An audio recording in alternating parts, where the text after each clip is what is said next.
me get the right segment up here. Message Board Maniacs. We're going to dive into Tennessee's message board first. We got a few comments here. We got a few questions here. Apparently, Josh Heupel is on the hot seat according to those message boards. Got a comment here. Hopefully, Prime is on speed dial. I don't think that's ridiculous. I think it's ridiculous as well. Josh Heupel, you got to understand a couple things with Josh Heupel. One, he brought you the furthest you've been in Years. a couple decades last year. You beat Alabama. Honestly, last year beat Alabama. Yeah, you went to the best bowl game you've been into in a long time. You didn't make the playoffs, but I mean, so be it. It's 12 teams soon. You're gonna make it every 3 years. Thanks. Either way, you had a phenomenal season. You're still going to have a phenomenal season, and Florida's a very good team. I don't think it's time to look past Josh Heupel quite yet. I think you're reaching a little bit to already be trying to kick that guy to the door. He's done a lot for your program. Yeah. There's a lot still to do for the program. You lost Hendon Hooker and Jalen Hyatt coming into this season. You're trying to recover with Joe Milton and no bona fide stud receiver. Like, that's a lot to lose with nothing to gain. Yeah. They don't have that number one stepping up like Hyatt did last year, which, he could step out next week and then all of a sudden they're saying, oh my gosh, Josh Heupel's the best coach in the league. We've got another user. We've got another user here looking to move on from Joe Milton already 3 games into the season. That's literally absurd. I would rather go 500 this season with Nico than see Milton start a single down from here on out. That might be the dumbest thing I've seen in college football. Literally, Joe, he looks good. Joe Milton's got one of the best arms in college football. Obviously, an overreaction here. He can throw it 70 yards.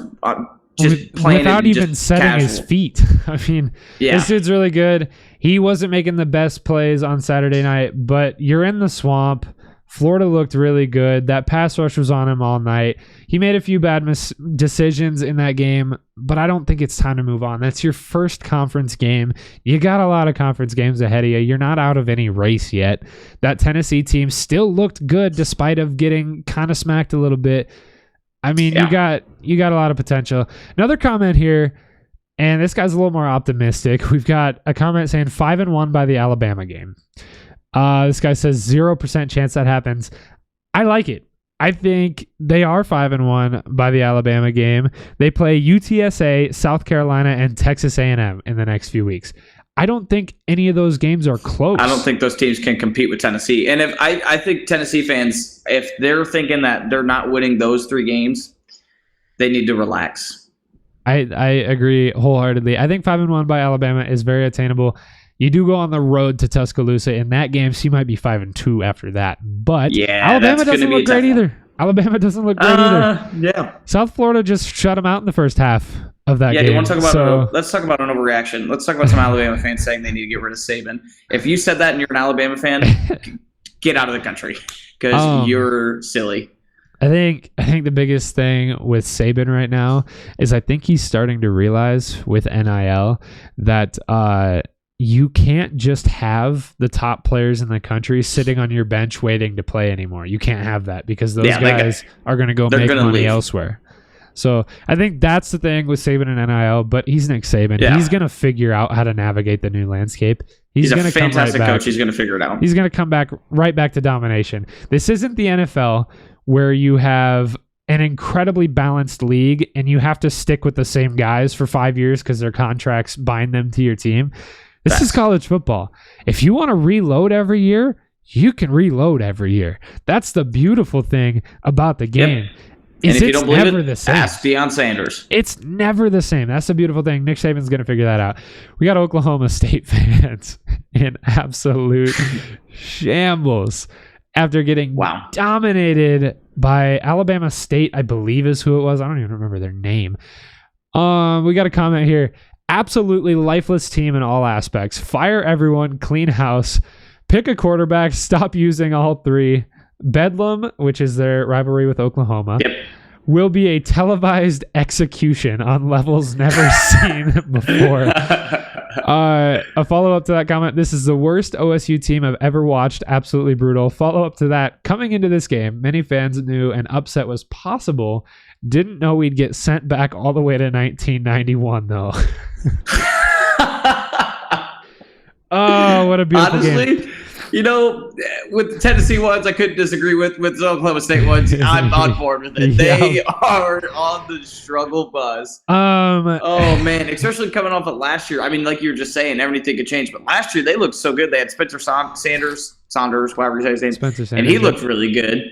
And like their defense looks pretty solid. They had a solid run game, and now they can't do any of it. Yeah. Now they just are bad. Let's break down his comments there. Fire everyone, clean house. Is Mike Gundy's run at Oklahoma State coming to an end? This one I could almost see. I could see it in the current landscape of college football. This one I could very, very heavily see. He's not changing anything. He doesn't look like he has any interest in really winning. With their quarterback situation, they are playing three different guys. He's playing his son and two other guys. Those three quarterbacks this weekend combined 16 for 35, 110 yards, and an interception. That's awful. That's literally terrible. Terrible. Like you're not winning a football game like that. You've got to. It's hard to build that offense when you don't even know who your own quarterback is. No, you have no identity. You need to have chemistry with the quarterback, the receivers, the running back, the line, and you can't just be throwing everyone in all crazy. It's not going to work. If you can't build an identity against South Alabama, how are you going to build an identity against Iowa State next weekend, which is our next comment? Well, I don't even want to play Iowa State next week. Is the second most upvoted comment on the subreddit this week. When was that comment made? Was that before or after Iowa State just completely? After, because they played after us. Oh, and they made this comment after the game? Oh, yeah. Wow, those fans are down bad. Yeah, they're down bad. Iowa State also lost to a MAC opponent this weekend, for those of you who did not catch that game. But that field goal was good anyway. Field goal was good, but it doesn't matter. It really doesn't. That shouldn't have been that close. No, it shouldn't have been that close. But either way, poor Oklahoma State fans, man.